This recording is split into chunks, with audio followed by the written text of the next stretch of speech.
আমাদের প্রথমে চিন্তা করতে হবে অন্তর্বর্তীকালীন সরকারটি এই সংবিধানটাকে মেনেই এই রাষ্ট্রপতি হাতে তারা শপথ গ্রহণ করেছে।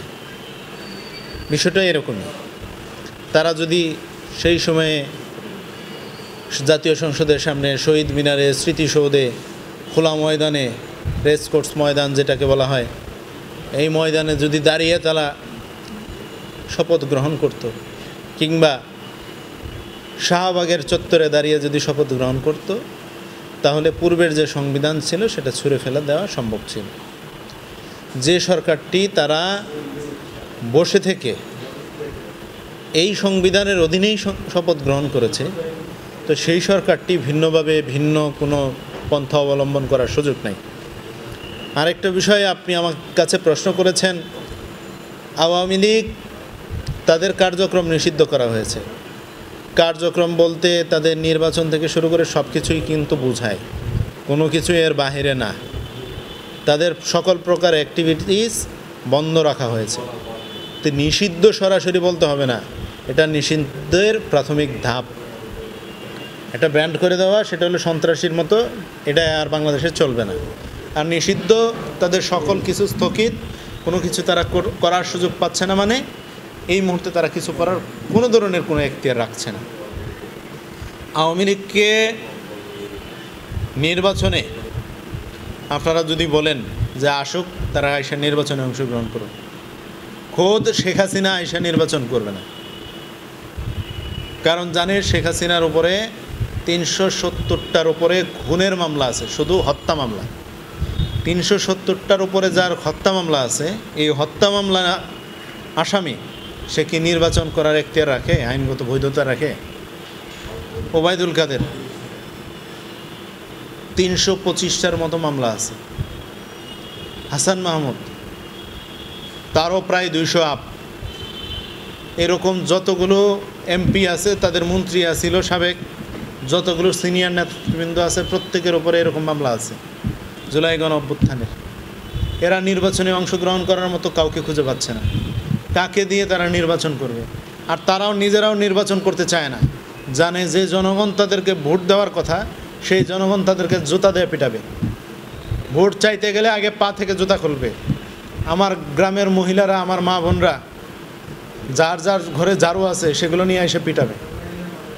কারণ কারো ভাই হারাইছে, কারো বাবা হারাইছে, কারো স্বামী হারাইছে, কারো ছেলে হারিয়েছে। 24-এর গণ অভ্যুত্থানে, পিলখানা হত্যাকাণ্ডে, হেফাজতের হত্যাকাণ্ডে সারা বাংলাদেশের 99% পরিবার আওয়ামী লীগের দ্বারা ভিকটিমাইজ হয়েছে।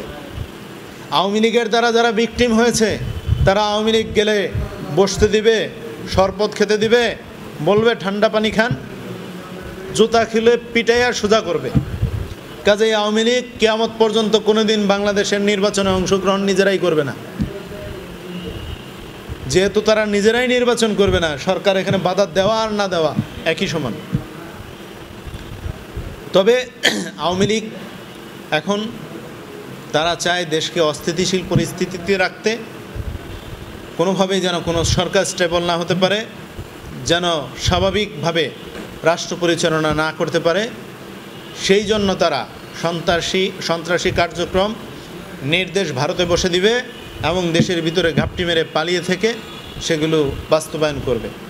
তারই যদি নমুনা যদি বলি, ছাত্রলীগের সভাপতি, সেক্রেটারি দুইজনই বাংলাদেশের কোথাও না কোথাও লুকিয়ে আছে।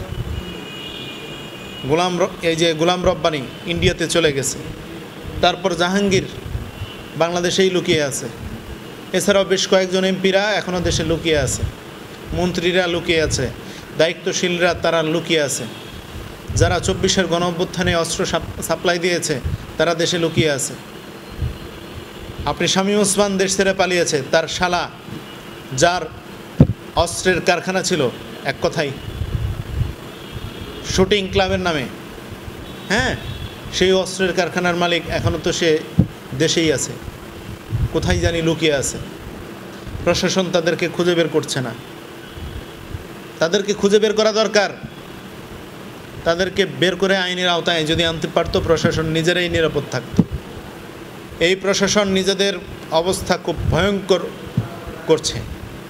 এই পুলিশের দায়িত্বশীলরা নিজেরাই সবথেকে বড় চিপায় পড়বে। আমরা তো স্বাভাবিকভাবে এদেরকে সেফ করার চেষ্টা করেছি, এরা আমাদের উপর অন্যায় করার পরেও তখন তারা আর অন্যায় মেনে নেবে না, তারা এদেরকে কচুকাটা করে এই প্রশাসনকে, আওয়ামী লীগের ছাত্রলীগ যারা আসিল প্রত্যেককেই তারা পুলিশ সদস্য বানায় দেবে, তাই করবে, এর বাইরে কিছু করবে না। কাজেই বুঝে শুনে পা বাড়াতে হবে, সামনে আগাতে হবে। আওয়ামী লীগ নির্বাচনে আসবে না, যদিও আসার কেউ চেষ্টা করে ভিন্ন কোনো আইডেন্টিটি নিয়ে তাদেরকে প্রতিহত করতে হবে। নামলেই আমার দেশের সকল ভোটারদেরকে আহ্বান জানাই, যার কাছে যা আছে তাই নিয়ে সোজা করবেন। আমার মা বোনদের কাছে ঝাড়ু আছে, ওটাই কাজে লাগাবেন। আমার বাবাদের কাছে সিরা স্যান্ডেল আছে, ওটাই কাজে লাগাবেন।